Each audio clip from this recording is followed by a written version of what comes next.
नमस्कार, मैं सुशील कुमार सिंह अयोध्या से। आज का टॉपिक है कि जो नई सरकार 9 जून 2024 को शाम 6 बजे शपथ ग्रहण कर रही है वह कैसा रहेगा उसका फल। वृश्चिक लग्न की कुंडली है।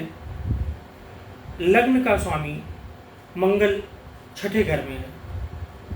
लग्न का स्वामी छठे घर में अर्थात एक तरह का संघर्ष, वाद विवाद, झगड़ा, स्वास्थ्य की खराबी, तो सरकार के मुखिया के स्वास्थ्य के लिए यह बिल्कुल अच्छा नहीं माना जाएगा।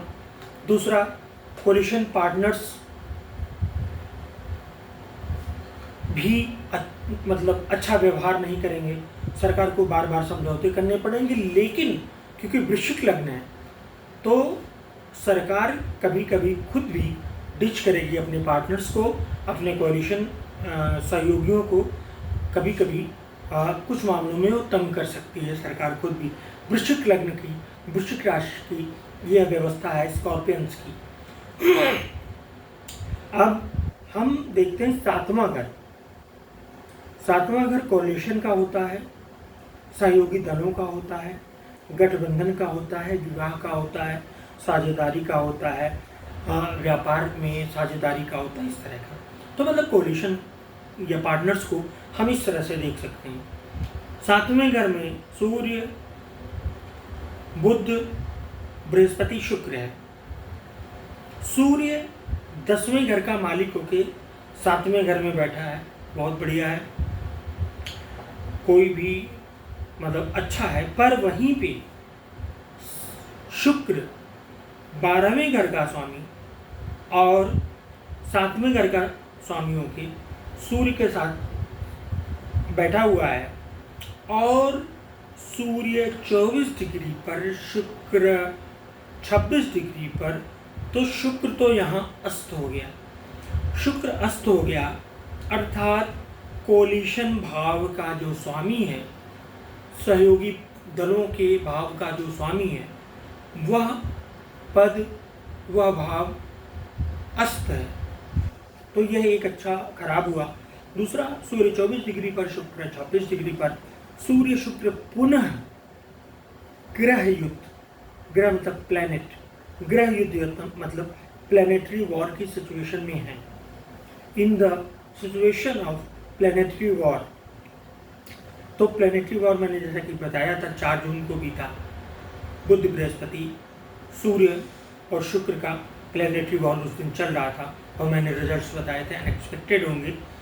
तो यहाँ पे बृहस्पति और बुध की डिग्री तो सेम नहीं है, लेकिन इच्छा भाव का स्वामी होकर और 8वें भाव का स्वामी होकर बुध 7वें घर में अस्त है।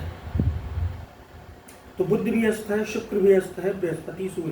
देखिए, बृहस्पति सूर्य अपने आप में बहुत बड़ा कॉम्बिनेशन होता है, बहुत बड़ा IAS अधिकारी, प्रधानमंत्री, ये सारी की सारी स्थितियाँ हैं। तो ये सब बृहस्पति सूर्य मतलब सबसे सर्वोच्च पद बृहस्पति सूर्य का होता है। लेकिन बृहस्पति बुध का कॉम्बिनेशन थोड़ा सा अच्छा नहीं माना जाएगा। शुक्र, बुध और सूर्य शुक्र आपस में शत्रु भी हैं। तो जो कोलिशन पार्टनर्स हैं और इनकी जो पार्टी है भारतीय जनता पार्टी, इन सब का आपस में बहुत विवाद होगा, बहुत ही विवाद होगा। दूसरी स्थिति यह है कि दिसंबर 25 तक, इस कुंडली के हिसाब से दिसंबर 25 तक बृहस्पति की महादशा चल रही है। यह बृहस्पति मार्केश और पंचमेश होके 7वें भाव में बैठा है। प्रधानमंत्री सहित अन्य मंत्रियों की सेहत से संबंधित खराब सूचनाएं आएंगी। जहाँ तक मंत्रियों का विषय है तो सहयोगी दलों के जो अध्यक्ष हैं उनके जीवन पर खतरा है, चाहे वो स्वास्थ्य के दृष्टिकोण से, चाहे किसी अन्य दृष्टिकोण से उनके जीवन को खतरा है। एक कैंसरस मंत्रिमंडल है ये। This is a cancerous ministry. Coalition partner में बहुत सारे मंत्रियों, बहुत सारे नेताओं का कैंसर की बीमारी दिख रही है।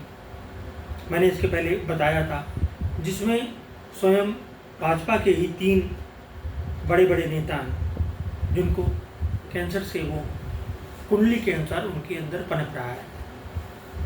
एक और विशेष व्यक्ति के बारे में मैंने आज देखा जो बड़ा दुख हुआ, वो मैं अगले किसी एपिसोड में बताऊंगा। तो शनि चौथे सिंहासन के भाव में, क्राउन थ्रोन के भाव में शनि बैठा हुआ है, और यह शनि तृतीयेश और चतुर्थेश होके बैठा हुआ है। अगर हम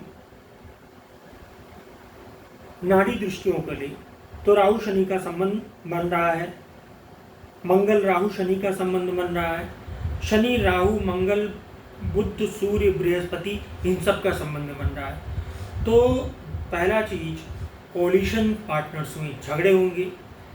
सरकार दिसंबर 25 के बाद बहुत मुसीबत में आएगी। हालांकि अगर मैं ओथ सेरेमनी हॉरोस्कोप की बात छोड़ दूँ, शपथ ग्रहण कुंडली की बात छोड़ दूँ, तो जो मैंने इसके पहले वाले एपिसोड में बताया था कि इसके पहले वाले एपिसोड में मैंने बताया था कि अगस्त 2024 से प्रॉब्लम शुरू होगी, और 2025 की कोई भी महीना बताया था, तब सरकार के लिए समस्या आएगी। लेकिन इतना जानिए कि यह सरकार अपना वर्तमान स्वरूप में, वर्तमान प्रधानमंत्री, वर्तमान गृह मंत्री, वर्तमान मंत्रिमंडल के साथ, वर्तमान कोलिशन या सहयोगी दलों के साथ अपना कार्यकाल किसी भी कीमत पर पूरा नहीं करेगी। मैं कोई भी चीज़ स्पष्ट रूप से तभी कहता हूँ जब देखता हूँ।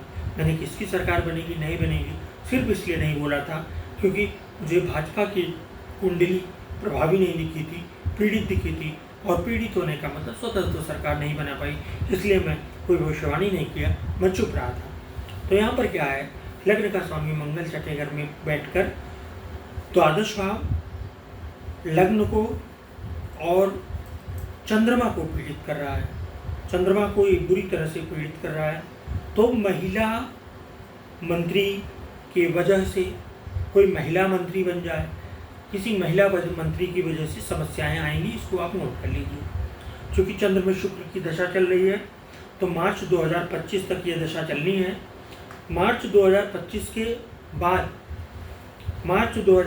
के बाद यह एक महिला या कुछ महिला समस्या का कारण बनेगी।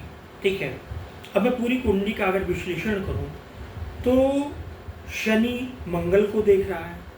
अब बताइए, लग्न का स्वामी छठे घर में, मैं नवांश दशांश द्वादशांश देश ग्रांड अत्याद पर नहीं जा रहा हूँ। लग्न का स्वामी सिंपली छठे घर में है, इसको शनि भी देख रहा है। तो मैं कैसे कहूँ कि सरकार का मुखिया सुरक्षित रहेगा, उसका पद सुरक्षित रहेगा। सरकार के मुखिया का पद कदापि सुरक्षित नहीं रहेगा, इसको आप मान के चलिए। तो नाड़ी दृष्टियों से राहु का चंद्र से संबंध बन रहा है, और शनि का संबंध राहु मंगल से बन रहा है। मंगल राहु शनि तीनों घरों में लगातार बैठे हुए हैं, तो यह खराब स्थिति है। मंगल युद्ध करवाएगा, क्षमा, मंगल विवाद करवाएगा, आंदोलन करवाएगा। हो सकता है सरकार के सहयोगी दल ही आंदोलन पे करने लगे, सरकार के सहयोगी दल ही कोई न कोई बहाना बनाए। लेकिन सरकार मतलब भारतीय जनता पार्टी खुद भी कभी कभी अपने सहयोगी दलों को परेशान करती दिखेगी। तो समस्या दोनों तरफ से है, लेकिन सहयोगी दल इनको बहुत तंग करने जा रहे हैं, बहुत तंग करने जा रहे हैं। लेकिन एक सेवियर है, बृहस्पति इस घर में बैठा हुआ है।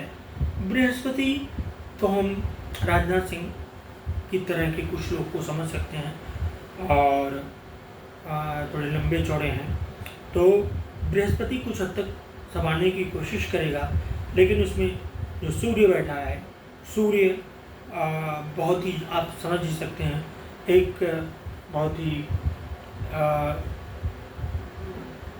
राजसी तत्व वाला क्षत्रिय ग्रह है, और वह सातवें में बैठे तो लोग कहते हैं विवाह टूट जाता है। तो सातवें में सूर्य बैठा है तो कोलिशन या ये जो गवर्नमेंट है ये तो नहीं ही चलेगी। तो मेरा निष्कर्ष है कि यदि 9 जून 2024 को 6 बजे शाम को शपथ ग्रहण होता है तो आने वाली सरकार अपना कार्यकाल तो पूरा नहीं करेगी, सरकार जल्द गिर जाएगी। धन्यवाद।